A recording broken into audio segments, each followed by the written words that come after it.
राष्ट्र सर्वप्रथम, राष्ट्र सर्वप्रथम, राष्ट्र सर्वप्रथम, राष्ट्र सर्वप्रथम। राष्ट्र सर्वप्रथम की बात कार्यक्रम में आप सभी राष्ट्रवासियों का हार्दिक स्वागत है। अप्रैल मई में होने वाले लोकसभा चुनाव की तैयारियों की समीक्षा के लिए मुख्य निर्वाचन आयुक्त और 2 निर्वाचन आयुक्त सोमवार को आंध्र प्रदेश का दौरा करेंगे। उत्तर प्रदेश के मुख्यमंत्री योगी आदित्यनाथ ने रात गोरखपुर महानगर में रेलवे स्टेशन, कचहरी, बस अड्डा और झूलेलाल मंदिर के रैन बसेरों का निरीक्षण किया और जरूरतमंदों को कंबल व भोजन वितरित किया। जापान में एक बार फिर धरती तेज भूकंप के झटकों से कांप उठी। रविवार को जापान के होन्शु के पश्चिम तट के पास रिक्टर स्केल पर भूकंप की तीव्रता 5.1 मापी गई। 1 जनवरी को देश में आए खतरनाक भूकंप के बाद से वहां पर लोगों में दहशत है। देश की राजधानी दिल्ली में अगले 5 दिन स्कूलों की छुट्टी रहेगी। सर्दी के चलते 5वीं तक के स्कूल अगले 5 दिन तक बंद रहेंगे। कांग्रेस ने राजस्थान, मध्य प्रदेश, केरल, छत्तीसगढ़, हिमाचल प्रदेश और कुछ पूर्वी राज्यों सहित कई राज्यों के लिए चुनाव समितियां तथा मध्य प्रदेश के लिए राजनीतिक मामलों की समिति का गठन किया। बहुजन समाजवादी पार्टी के अध्यक्ष और पूर्व मुख्यमंत्री मायावती ने समाजवादी पार्टी के अध्यक्ष अखिलेश यादव के उस बयान पर पलटवार किया जिसमें उन्होंने बसपा की विश्वसनीयता पर सवाल उठाए थे। मध्य प्रदेश में बीते वर्ष नवंबर में हुए विधानसभा चुनाव में हार का सामना करने वाले कांग्रेस के 164 उम्मीदवारों में से अधिकतर ने आयोजित एक समीक्षक बैठक में भारतीय जनता पार्टी के खिलाफ खराब प्रदर्शन के लिए ईवीएम को जिम्मेदार ठहराया। महाराष्ट्र के मुख्यमंत्री एकनाथ शिंदे ने बड़ा बयान दिया है। उन्होंने कहा कि पार्टी को बचाने के लिए उद्धव ठाकरे के खिलाफ उन्हें विद्रोह करना पड़ा था। उत्तर प्रदेश के मुख्यमंत्री योगी आदित्यनाथ ने घोषणा की कि गोरखपुर वाराणसी मार्ग पर एक भव्य स्टेडियम और वेटरनरी कॉलेज बनाया जाएगा। इंडिया दर्पण दैनिक हिंदी समाचार पत्र DID न्यूज पर राष्ट्र सर्वप्रथम मीडिया टीम की ओर से समस्त राष्ट्रवासियों को गणतंत्र दिवस की हार्दिक शुभकामनाएं। मध्य प्रदेश के मुख्यमंत्री बनने के बाद से डॉक्टर मोहन यादव लगातार विकास कार्यों को गति देने में जुटे हुए हैं। इसी कड़ी में उन्होंने रविवार को उज्जैन में भी विभिन्न योजनाओं का शिलान्यास और लोकार्पण व महाकाल लोक परिसर में फूड स्ट्रीट का शुभारंभ किया। इस दौरान उनके साथ केंद्रीय मंत्री मनसुख मंडाविया भी मौजूद रहे। इस अवसर पर केंद्रीय मंत्री मनसुख मंडाविया ने कार्यक्रम को संबोधित करते हुए कहा कि विश्व प्रसिद्ध तीर्थ उज्जैन के महाकाल में आज प्रसादन के द्वारा देश की पहली हाइजेनिक फूड स्ट्रीट का प्रारंभ हुआ है। उन्होंने कहा कि पीएम मोदी ने विकसित भारत का संकल्प लिया है और विकसित भारत बनाने के लिए देश के नागरिकों का स्वस्थ होना बेहद जरूरी है। इसके साथ ही उन्होंने यह भी कहा कि इतिहास में पहली बार हेल्थ को डेवलपमेंट के साथ जोड़ा गया है। महाकाल के पवित्र स्थान पर आज प्रसादम के द्वारा देश की सबसे पहली हाइजेनिक फूड स्ट्रीट का प्रारंभ हुआ है। दोस्तों, ये फूड स्ट्रीट क्या है? मोदी जी ने देश को विकसित भारत बनाने का संकल्प लिया है और विकसित भारत बनाने के लिए देश के नागरिक स्वस्थ होना बहुत आवश्यक है। इतिहास में पहली बार कोई प्रधानमंत्री जी ने डेवलपमेंट को हेल्थ के साथ जोड़ा है। कोई देश को डेवलप्ड कंट्री बनना है तो देश के नागरिक स्वस्थ हो, ये बहुत आवश्यक होता है। स्वस्थ होने का मतलब क्या हम केवल हॉस्पिटल लगा दें, केवल प्राइमरी हेल्थ सेंटर ओपन कर दे? जी नहीं, ये तो करना ही करना है, लेकिन देश के नागरिक स्वस्थ रहे इसलिए आवश्यक होता है कि उसको स्वस्थ फूड मिले, उसको हाइजेनिक फूड मिले। फूड बनाने की क्या पद्धति हो, फूड रखने के लिए क्या चीजें ख्याल में रखनी चाहिए, खाते वक्त कौन सी चीजों को ख्याल में रखना चाहिए, इस सारी SOP के साथ आज देश में पहली फूड स्ट्रीट प्रसादम के नाम से आज महाकाल की इस धरती पर प्रारंभ हुई है। आने वाले दिनों में देश के हर शहर में, देश में हर जगह पे ऐसी फूड स्ट्रीट लगा के देश के नागरिक का स्वास्थ्य को सुनिश्चित करना है। दोस्तों, मोदी जी हमेशा होलिस्टिक अप्रोच से देखते हैं। मोदी जी ने कभी टोकन में नहीं सोचा, हमेशा टोटल में सोचते हैं। टोटल में सोचना यानी कि सर्वग्राही दृष्टि से विचार करना। मुझे बताते हुए खुशी हो रही है, हेल्थ सेक्टर में पिछले 10 साल में जो बदल हुआ है, ये बदल का ही नतीजा है। यहाँ एक ही कार्यक्रम में 174 कोई न कोई योजना का शिलान्यास हुआ, कोई योजना का लोकार्पण हुआ है। 214 करोड़ से अधिक रकम केवल एक ही कार्यक्रम के द्वारा मध्य प्रदेश की एक धरती पर हमारे माननीय मुख्यमंत्री जी की उपस्थिति में हेल्थ सुविधा को मजबूत करने के लिए प्रारंभ हो रही है। समय से सीखना, समय से प्रेरणा लेना, ये हमेशा मोदी जी की कार्य पद्धति रही है। हमने कर दिया है, हो गया है, उससे संतुष्ट होने वाले लोग नहीं है। मोदी जी कहते हैं कि हमें हमेशा सीखते रहना चाहिए। कोविड के दरमियान हम सब लोगों ने बहुत कुछ सीखा। दोस्तों, हिंदुस्तान कर सकता है। हिंदुस्तान सामर्थ्यवान देश है। ये देश में कभी ब्रेन पावर और मैन पावर की कमी नहीं थी। मैं उसके पहले वर्ल्ड इकोनॉमिक फोरम में गया तो इंफ्रास्ट्रक्चर पर एक डायलॉग चल रहा था। तो डायलॉग में मैंने कहा कि इंडिया एक दिन में 40 किलोमीटर नेशनल हाईवे बना रहा है। तो दुनिया को आश्चर्य हुआ कि एक दिन में 40 किलोमीटर हो सकता है। मैंने कहा, मोदी है तो मुमकिन है, इंडिया में हो रहा है। ये देश में सामर्थ्य की कोई कमी नहीं है। सवाल इतना ही है, उसको अपॉर्चुनिटी देना।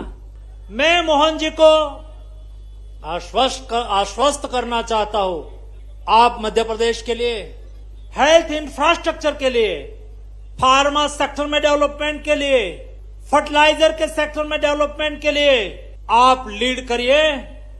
भारत सरकार आपको संसाधन की और पैसे की कोई कमी नहीं रहने देंगे।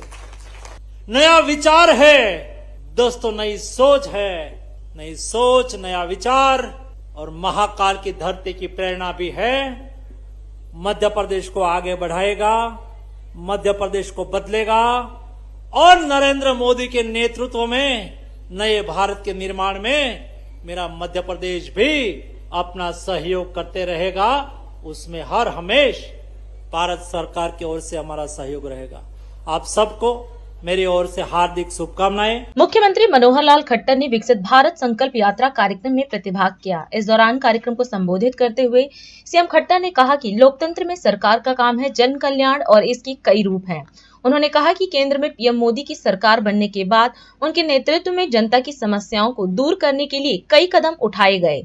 वहीं इस दौरान सीएम खट्टर ने हरियाणा सरकार द्वारा किए गए विकास कार्यों की भी चर्चा की। सीएम ने बताया कि विकसित भारत संकल्प यात्रा पीएम मोदी द्वारा शुरू की गई और इसके माध्यम से जनता की समस्याओं को सुलझाने का प्रयास किया गया। जैसा हम जानते हैं कि हमारी विकसित भारत संकल्प यात्रा, इसके कार्यक्रम चल रहे हैं। बंधुओं, इसके पीछे की भूमिका, जैसा हम जानते हैं कि लोकतंत्र में सरकार के काम होते हैं जन कल्याण, और जन कल्याण के कई रूप हैं, कई उसके पहलू हैं। जैसे विकास के काम ये जन सुविधाओं के लिए किए जाते हैं। लोगों को बहुत सी सेवाएं लेने की कठिनाई आती है तो उसमें बहुत सी शिकायतें ये भी प्राप्त होती हैं। तो उन शिकायतों को किस प्रकार से सरल ढंग से दूर किया जाए और सामाजिक तौर पर चाहे काम हो अथवा व्यक्तिगत तौर पर काम हो, लोगों को सरलता से ये सब काम पूरे हो सकें, ऐसा सरकार का एक दायित्व होता है। हमने जब से भी सत्ता संभाली है, और विशेष तौर पर मैं उल्लेख करना चाहूँगा, मोदी जी की सरकार केंद्र में 2014 में आई और हमने भी हरियाणा में सत्ता 2014 में संभाली थी। मोदी जी को, क्योंकि ज़मीन से जुड़े हुए नेताओं को सबको बहुत ही इस प्रकार का पीड़ाओं का एक अनुभव होता है। उन्होंने गुजरात में भी लगातार 13-14 वर्ष जो अपना शासन किया, उन 14 वर्षों में जनता की तकलीफों को उन्होंने देखा। और केंद्र सरकार में जब मोदी जी के माध्यम से, मोदी जी की सरकार के माध्यम से इन तकलीफों को दूर करने के लिए बहुत से ऐसे बीड़े उठाए और उसमें सुविधाएं उपलब्ध कराने की और जो है मुहिम चलाई। उस मुहिम में अंतिम व्यक्ति को किस चीज़ की आवश्यकता होती है उसकी उन्होंने एक प्रकार से व्यवस्थाएं बनाई। हमने भी हरियाणा में अप्रैल 2013 के अंदर जनता को सुविधाएं इस प्रकार के पहुंचाने के लिए अप्रैल 2023 में जन संवाद के कार्यक्रम शुरू किए थे और मैं स्वयं उन कार्यक्रमों में जाता था। साथ में हमारे प्रदेश सरकार के मंत्रीगण, हमारे प्रदेश के सांसदगण, विधायकगण, वो भी सब जाने लगे। लगभग हमने 115 कार्यक्रम इन गाँव में मैंने स्वयं किए और हमारे सभी और नेताओं के माध्यम से भी 1000 से ऊपर ये कार्यक्रम हो चुके थे। साथ में ही जब हमको ये पता लगा कि मोदी जी ने एक इस यात्रा की जो परिकल्पना की कि विकसित भारत की जो संकल्प यात्रा ये शुरू की जाने वाली है, तो हमें थोड़ा चैन हुआ, क्योंकि हमारी गति में जितने हम कार्यक्रम कर रहे थे, लक्ष्य बड़ा था, 6500 गांव और लगभग 1800 वार्ड, तो ऐसे 8300 कार्यक्रम करने में जितना समय लगने वाला था हमारे लिए बड़ा कठिन काम था।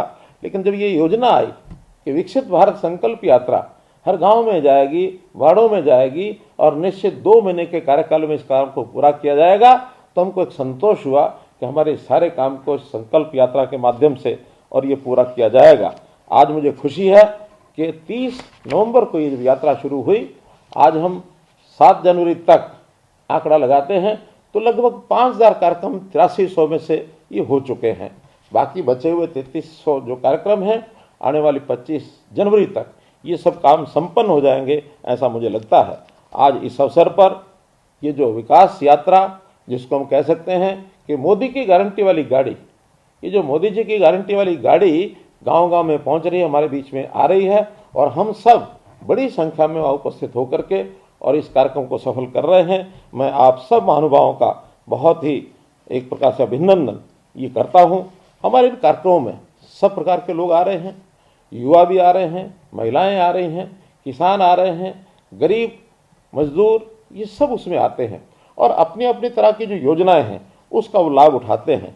तो इससे प्रधानमंत्री जी ने किस प्रकार का कार्यक्रम शुरू किया, उनके विजन, उनकी सोच, इसका पता लगता है कि किस प्रकार और गांव में सारे देश भर में नीचे तक के लोग यहाँ उपस्थित होंगे और सब सरकारी योजनाएं, चाहे वो केंद्र की योजनाएं हैं अथवा प्रदेश की योजनाएं हैं, उनका वो लाभ उठा सकेंगे। तो एक बहुत बड़ा कार्यक्रम प्रधानमंत्री जी की सोच का ये हमको दिख रहा है। मुझे खुशी है कि विकसित भारत जन संवाद संकल्प यात्रा ये जैसे सफल हो रही है और आने वाले समय में इस यात्रा के माध्यम से लोगों को हमको मैसेज देना है। मैसेज ये है कि भारत अपना देश ये विकसित देशों की श्रेणी में कैसे आए। आज दुनिया के लगभग 200 देशों में 37 देश ऐसे हैं जो विकसित श्रेणी में आते हैं। हम अभी 37 देशों से बाहर हैं, लेकिन आने वाले 25 वर्षों में देश के प्रधानमंत्री जी की ये कल्पना है कि हम उस श्रेणी में पहुंच जाएं और हर व्यक्ति को उसकी आवश्यकताएं ये पूरी हों। जन संवाद के इस कार्यक्रम के माध्यम से हम लोग जो कर रहे हैं, इसका लाभ सबको हो रहा है।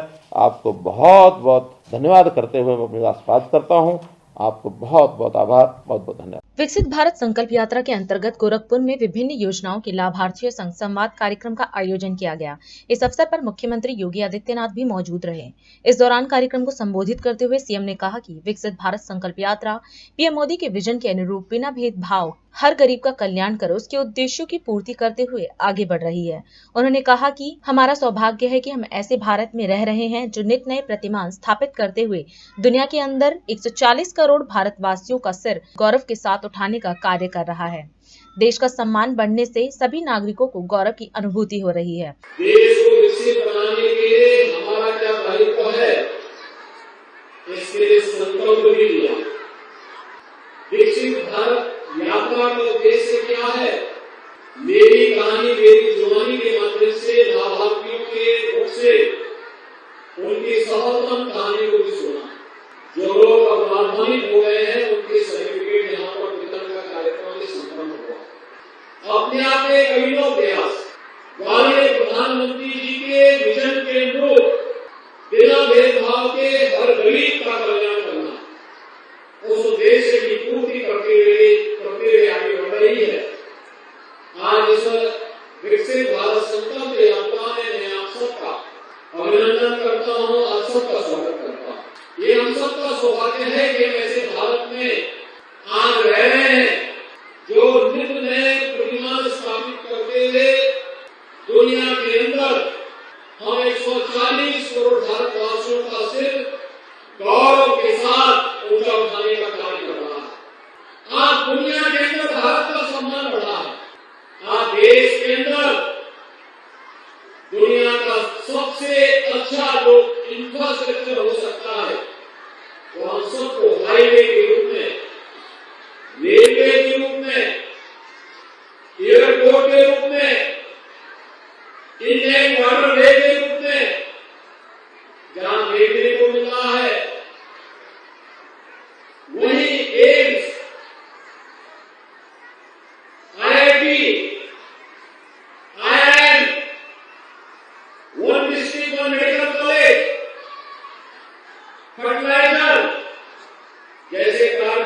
आज फिर से एक नए रूप में हम सबके सामने हैं। गांव की कनेक्टिविटी के साथ साथ हर गांव में बिजली, हर घर में बिजली और हर घर में शुद्ध पेयजल की आपूर्ति के लिए लोगों को जल की आपूर्ति करने का कार्यक्रम भी युद्ध स्तर पर आगे बढ़ रहा है। आपने देखा होगा कैसे आमूल परिवर्तन पूरे देश के अंदर लाने का कार्य किया जा रहा है। ये हरेक स्तर पर देखा जा सकता है। आपने लोगों के मुंह से सुना, किसी को आवास मिला, कोई कहते कि किसान मुझे राशन की सुविधा का लाभ मिला, कोई कहता था कि मुझे उज्ज्वला योजना में रसोई गैस का सिलेंडर मिला, कोई कहता था कि घर में बिजली आई, कोई कहता था साहब कोरोना के कारण हमारा व्यवसाय चौपट हो चुका था, हमें बैंक में ब्याज मुक्त ऋण देकर के फिर से हमें आर्थिक रूप से स्वावलंबन की अग्रसर करते हुए केंद्र योजना के साथ जोड़ा। यानी ढेर सारी योजनाएं हर तबके के लिए इस प्रकार की योजना।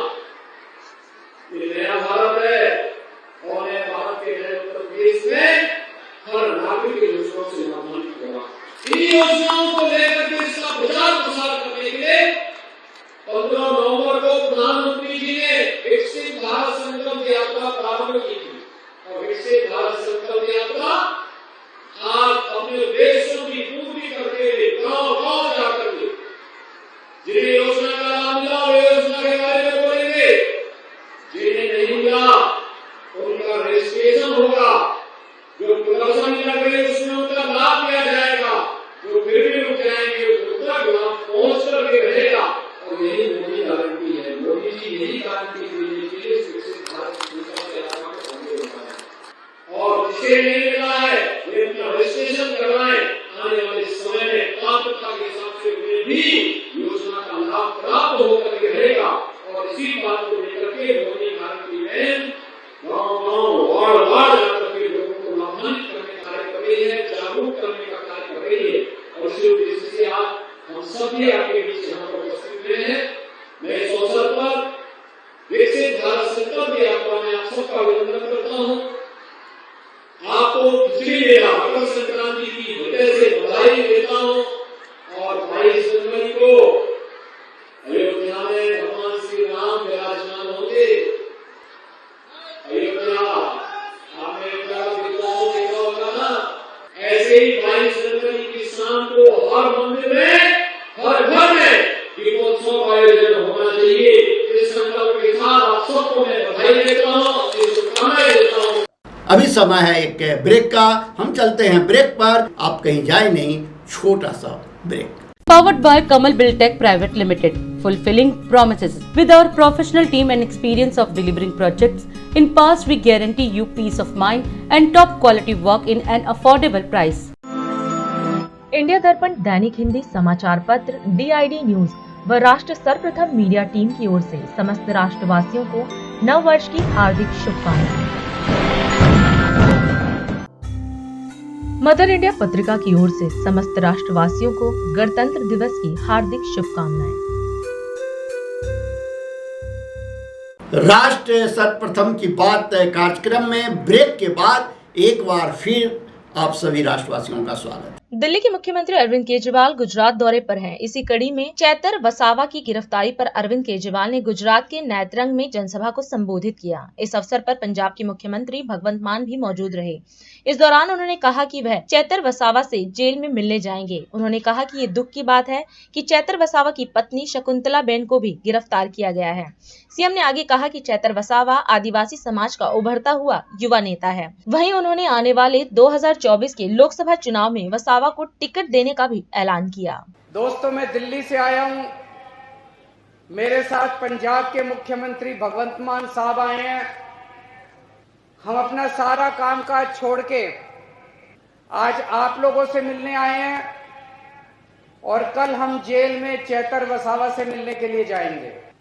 इन्होंने चैतर वसावा को गिरफ्तार कर लिया, आपके बेटे को गिरफ्तार कर लिया, आदिवासी समाज के नेता को गिरफ्तार कर लिया। चैतर वसावा हमारे छोटे भाई जैसा है। आम आदमी पार्टी हमारा एक परिवार है और चेतर वसावा हमारा छोटा भाई है। लेकिन सबसे ज्यादा दुख की बात मुझे इस बात से हुई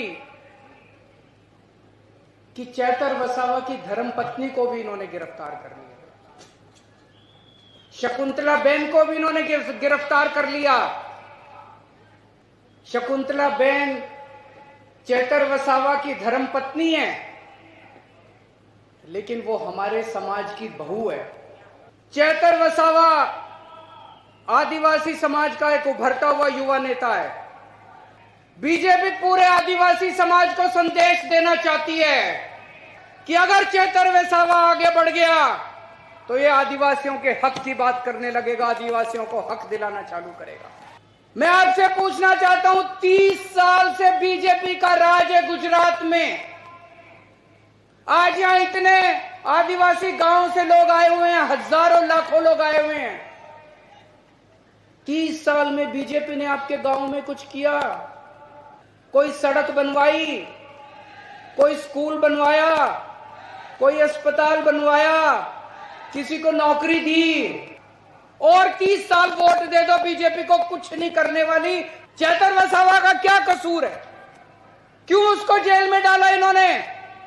क्योंकि चेतर वसावा गरीबों और मजदूर आदिवासी लोगों को उनका हक दिला रहा था। जब फॉरेस्ट डिपार्टमेंट वाले आपकी जमीनें हड़पने के लिए आते हैं तो चेतर वसावा बीच में खड़ा होकर आपकी रक्षा करता है, आपकी जमीन की रक्षा करता है। जब फॉरेस्ट डिपार्टमेंट वाले आपके ऊपर फर्जी एफआईआर करते हैं तब चेतर वसावा पुलिस वालों से आपके लिए लड़ता है। मुझे बताया गया कई स्कूल ऐसे हैं जिसमें एक भी टीचर नहीं है, कई स्कूल ऐसे हैं जिसमें एक टीचर है। चेतर वसावा अपने लिए लड़ाई नहीं लड़ रहा, चेतर वसावा आपके बच्चों की लड़ाई लड़ रहा है। चिट्ठी में लिखा कितने सरकारी अस्पताल है, मुझे पता चला यहाँ के सिविल अस्पताल को प्राइवेट कर रहे हैं, किसी बड़े साहूकार को अस्पताल दे रहे हैं। अगर हमारे गरीब, हमारे घर में कोई बीमार हो जाएगा, हम कहां जाएंगे? वो अमीर आदमी, प्राइवेट आदमी तो पैसे लेगा, बड़े बड़े पैसे लेगा। दिल्ली के अंदर हमने सारे सरकारी अस्पताल शानदार बना दिए। दिल्ली के अंदर अब गरीब हो चाहे अमीर हो, सबका इलाज मुफ्त कर दिया। यही गुजरात में होना चाहिए कि नहीं होना चाहिए? इसी के लिए तो लड़ रहा है चेतर वसावा। आदिवासी समाज के लिए इतना हजारों लाखों करोड़ का पैसा आता है, केंद्र सरकार से आता है, गुजरात सरकार से आता है। कहां जाता है सारा पैसा? एक भी पैसा अपने गांव में नहीं आता, एक भी पैसा हमारे ऊपर खर्च नहीं होता। इसी के खिलाफ चेतर वसावा लड़ाई लड़ रहा है, इसी के खिलाफ चेतर वसावा आवाज उठा रहा है, इसलिए उन्होंने उसको पकड़ के जेल में डाल दिया। कल मैं और भगवंत मान साहब, और अगर जेल वालों ने परमिट किया तो गोपाल इटालिया साहब और यशोदान गढ़वी भी, हम उनसे जेल में मिलने के लिए जाएंगे। मैं आपसे पूछना चाहता हूं, क्या मैं उनको, चेतर वसावा को जाके कह दूं कि सारा गुजरात उनके साथ खड़ा है? ये लड़ाई चेतर वसावा की लड़ाई नहीं है, ये आपकी इज्जत की लड़ाई है, आपके मान स्वाभिमान की लड़ाई है, पूरे आदिवासी समाज के मान सम्मान की लड़ाई है।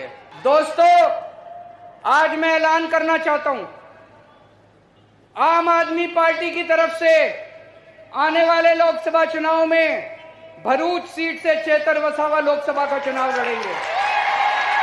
हमें चेतर भाई को दिल्ली में लोकसभा में भेजना है। अभी चेतर भाई की आवाज यहां से गूंजती है, अब चेतर भाई की आवाज दिल्ली से पूरे देश के अंदर गूंजेगी। छत्तीसगढ़ के राजिम में राजिम जयंती समारोह का आयोजन किया गया। इस अवसर पर मुख्यमंत्री विष्णुदेव साय ने कार्यक्रम में प्रतिभाग किया। इस दौरान समारोह को संबोधित करते हुए सीएम ने कहा कि साहू समाज एक गौरवशाली समाज है। उन्होंने कहा कि पीएम मोदी के नेतृत्व में दुनिया में भारत का सम्मान बढ़ा है और सबका साथ, सबका विकास, सबका विश्वास और सबका प्रयास को ध्येय वाक्य मानते हुए जनता की सेवा करने का काम जारी है। सीएम ने कहा कि चुनाव के दौरान पीएम मोदी ने जो वादा किया है, उन सभी वादों को पूरा करने के लिए सरकार ने कई कदम उठाए हैं। उन सभी वादों को पूरा किया जाएगा। आज छत्तीसगढ़ के मुख्यमंत्री के दायित्व संभाले के पश्चात पहली बार राजीव माना होई से हमन राजीव लोचन भगवान के पूजा करे हन, हमन भक्तिन महतारी राजीव दाई के पूजा करे हन और दोनों से आशीर्वाद मांगे हन हमारे छत्तीसगढ़ के खुशहाली बर, ये छत्तीसगढ़ के शांति बर, ये छत्तीसगढ़ के समृद्धि बर। उमन से हमार प्रार्थना है कि हमारे छत्तीसगढ़ खुशहाल हो, यहाँ शांति हो, यहाँ समृद्धि हो। और मैं साहू समाज के इतक संख्या में जो उपस्थिति है आप सब ला मैं नमन करत हूँ। आदरणीय नरेंद्र मोदी हमारे देश के यशस्वी प्रधानमंत्री आज पूरे दुनिया में उमन के कारण भारत के डंका बाजत है और सबका साथ, सबका विकास, सबका विश्वास और सबका प्रयास इला ध्येय वाक्य मानते हुए भारत की जनता के सेवा करत हैं। हमारे लिए सबके लिए बड़े गौरव के बात है। ये राजिम कुंभ हमारे जो सरकार चलत रही से भारतीय जनता पार्टी के राजिम कुंभ के माध्यम से ये जगह के पूरे देश ही नहीं दुनिया में पहचान देहे के काम हमारी सरकार करे रही। पिछले समय में जरूर उनमें कुछ कमी हुई से, लेकिन मैं फिर मुख्यमंत्री के नाते आश्वस्त करना चाहता हूं कि फिर से यहाँ के वैभव लौटी, राजिम कुंभ के फिर से ख्याति हुई और दुनिया भर के साधु संत फिर से यहाँ पर आई। हमारे देश के यशस्वी प्रधानमंत्री आदरणीय नरेंद्र मोदी जी विधानसभा चुनाव के दौरान जो छत्तीसगढ़ के जनता से वादा करी है, मोदी की गारंटी में वो वादा पूरा करे बर हमारी सरकार अपन कदम बढ़ा चुकी से। आज छत्तीसगढ़ के सरकार ला मुश्किल से 24-25 दिन होई से, लेकिन आप मुला बताते हुए मोला गौरव होते कि 13 दिसंबर के हमारी सरकार शपथ लईस और 14 दिसंबर के पहला कैबिनेट में ही 18 लाख गरीब मन के पक्का के मकान प्रधानमंत्री आवास में निर्माण के निर्णय हमन ले हन और अनुपूरक बजट में ओकर प्रावधान भी करे हन, राज्यांश के प्रावधान भी करे हन। आने वाला समय में छत्तीसगढ़ के अंदर में पिछले 5 साल जो 18 लाख गरीब मन के मकान नहीं बने, वो सब के मकान अब बनने वाला है। और अभी हमारे मोदी की गारंटी में हमन फिर वादा करें कि 2 साल के बोनस राशि ला हमन देबो। और आप मला बताते हुए गौरव होते कि 25 दिसंबर जो हमारे छत्तीसगढ़ के निर्माता और भारत रत्न श्रद्धेय अटल बिहारी वाजपेयी जी के जन्मदिन होते, जो उनका पूरा देश सुशासन दिवस के रूप में मनाते।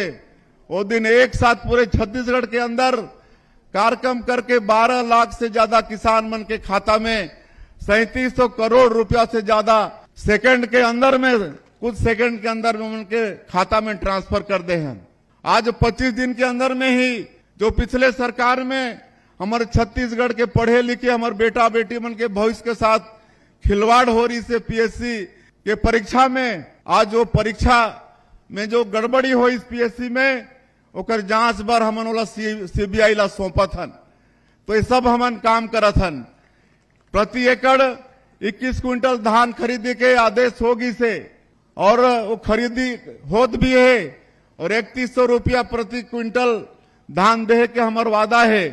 अभी किसान मन के खाता में एमएसपी जात है, लेकिन बहुत जल्दी हमन जो डिफरेंस के राशि है वाला एक मुश्त किसान मन के देहे के काम करबो। और ज्यादा मैं नहीं बोलते हुए अंत में फिर से भक्तिन महतारी राजिम दाई के जयंती के आप मला बहुत बहुत बधाई शुभकामना देते हुए उमन के आशीर्वाद, भगवान राजीव लोचन के आशीर्वाद हमारे छत्तीसगढ़ मिले, हमारे छत्तीसगढ़ में शांति हो, समृद्धि हो, सुखमय हो, यही विश्वास करते हुए मैं अपन बात लान करत हूँ। जय हिंद, जय भारत, जय छत्तीसगढ़। और अधिक खबरों के लिए आप हमारे YouTube चैनल दैनिक इंडिया दर्पण को अभी सब्सक्राइब करें और नोटिफिकेशन के लिए बेल आइकन को प्रेस करना ना भूलें। आज हम इस कार्यक्रम में आपसे विदा लेते हैं। आप अन्य खबरों के लिए बने रहे। राष्ट्र सर्वप्रथम, वंदे मातरम, जाग उठा है भारत। राष्ट्र सर्वप्रथम, राष्ट्र सर्वप्रथम, राष्ट्र सर्वप्रथम, राष्ट्र